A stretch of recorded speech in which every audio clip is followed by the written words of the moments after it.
अस्सलाम वालेकुम स्टूडेंट, आज हम second year stat chapter 14.2 question 5 का बी पार्ट करेंगे, जिसकी स्टेटमेंट है for given set of data we have. हमारे पास आर 0.5 के इक्वल है summation x minus x mean y minus y mean equal हमारे पास 120 समेशन एस वाई इक्वल है हमारे पास 8 और summation x minus x mean का स्केयर जो है वो इक्वल है हमारे पास 90।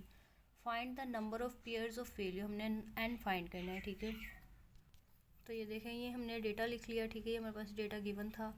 एंड हमने फाइंड करना है, हमने आर का ये वाला फार्मूला लिख लिया। ठीक है, आर के बहुत ज़्यादा फार्मूले हमने ये वाला लिख लिया, क्योंकि x minus x mean y minus y mean हमारे पास मौजूद है ना। X minus x mean y minus y mean summation x minus x mean का होल स्केयर, ये भी हमारे पास मौजूद है। Summation x minus x mean का स्केयर, ठीक है, तो ये भी हमारे पास मौजूद है।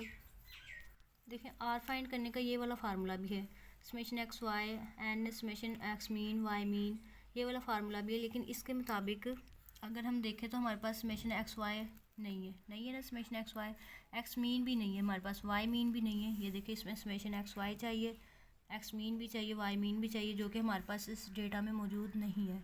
हमने वो वाला फार्मूला लेना है जो डेटा में हमारे पास मौजूद हो। हमने डेटा को देखा, आर के फार्मूलाज को लिखा।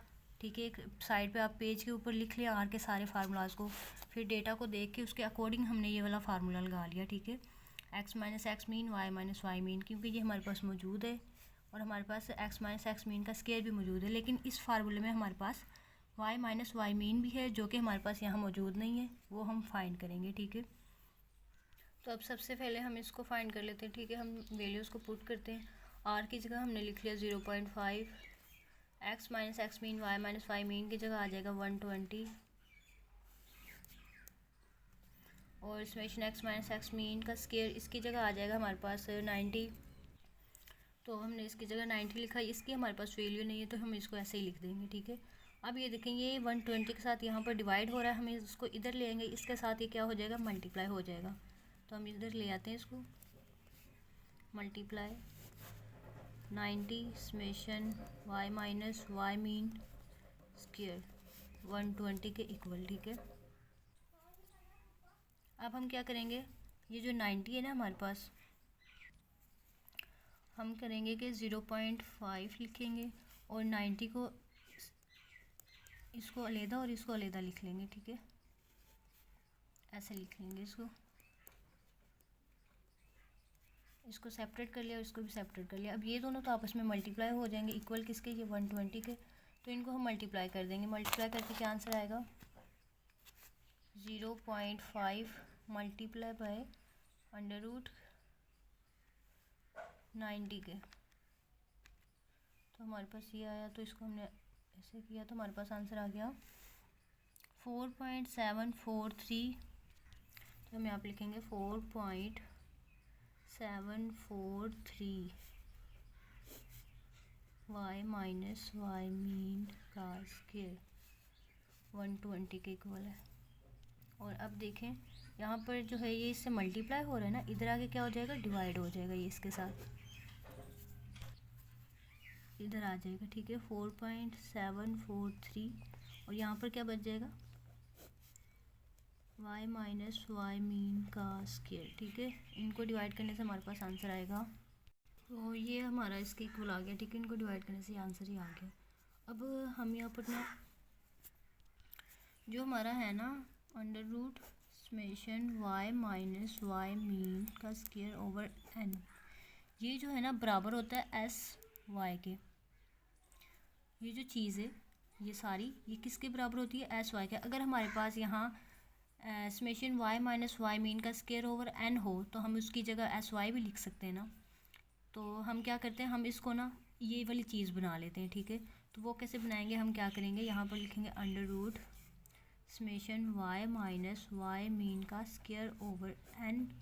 अब हमने यहाँ पर n खुद से डाला है ना, तो हम यहाँ पर भी एक n डालेंगे, वो भी अंडर रूट में। ठीक है, ये काम जो है हमने एक्स्ट्रा किया है। ठीक है, तो जब देखें, अगर हम इसको ऐसे करें, summation y minus y mean का square over under root n और यहाँ पर भी अंडर रूट n, तो ये n इस n से कट जाएगा ना, तो पीछे क्या बचेगा, y माइनस वाई मीन का स्केयर ऊपर अंडर रूट आ जाएगा। ठीक है, तो पीछे यही बचेगा ना।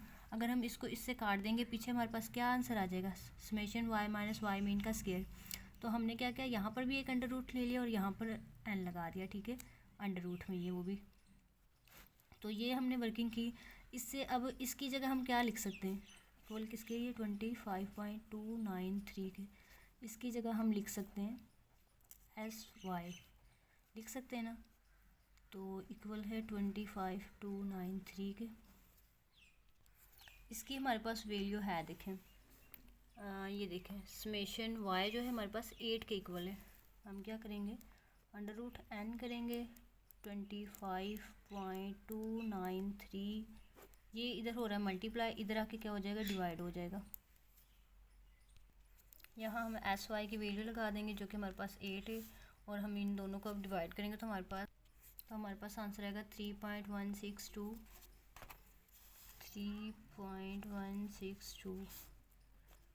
अब हमें एन की वैल्यू चाहिए, ये आ रहा है अंडर रूट एन। तो हम क्या करेंगे, स्क्वायर ले लेंगे, स्क्वायर बोथ साइड,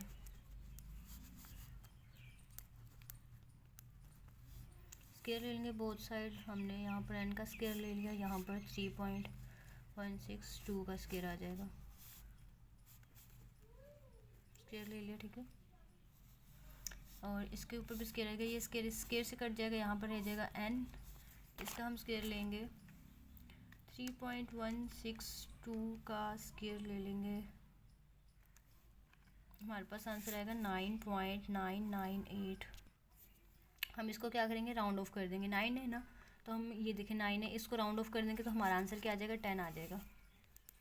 अगर आप ये भी लिखना चाहें 9.998, इतना लिख लें बस 9.998, तो ये भी ठीक है आंसर, ये गलत नहीं होगा, लेकिन हमने इसको राउंड ऑफ करके आंसर जो है 10 आ गया, ठीक है।